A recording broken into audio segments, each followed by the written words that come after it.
chapter, in chapter 6, we talked about the verb to flinch, and we practice it. I have a practice video, if you want to find it, among all the videos that I've made recently using flinch. And flinch is this movement. So if something is coming towards you and you're afraid or you want to protect yourself, this is flinching. It's like a hesitation. Flinch kind of means hesitate.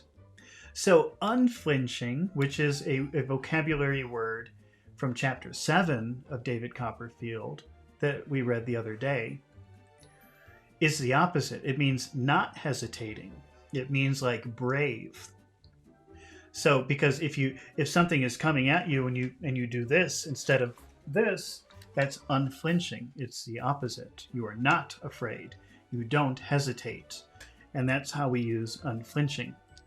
So let's see how we can use that in a sentence. Let's practice using unflinching, which means don't hesitate, not afraid. All right, let's see. Here's a situation.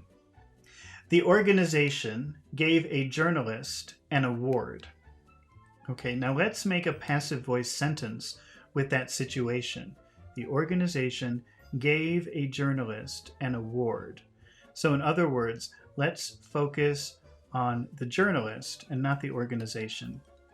The journalist was given an award. The journalist was given an award.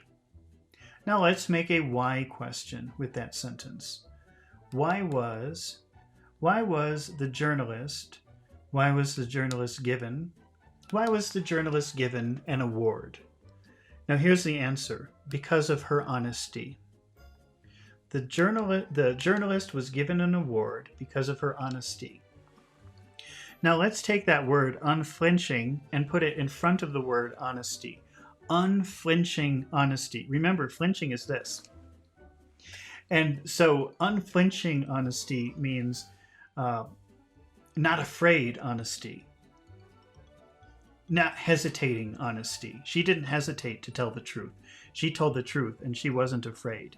She was given an award because of her unflinching honesty. She was given an award because of her unflinching honesty.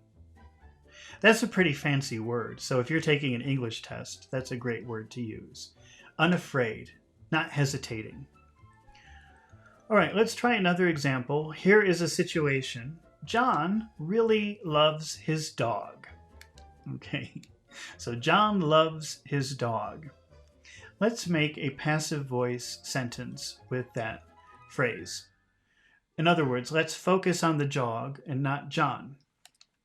The dog is loved. The dog is loved. Now let's make a why question. Why is the dog loved? Why is the dog loved? Now let's say the reason is because of his loyalty. The dog is loved because of his loyalty. Okay, but now let's put the word unflinching in front of loyalty. Remember, this is flinch. Oh no, I'm afraid. And so unflinching means I'm not afraid. I'll do anything. So this is a very special kind of loyalty that dogs have because they will do anything for their person, usually, if they have a good relationship. So we can say his dog is loved because of his unflinching loyalty. His loyalty never does this. It never hesitates. It's always there. It's always ready. All right. Let's move on to our next vocabulary word, which is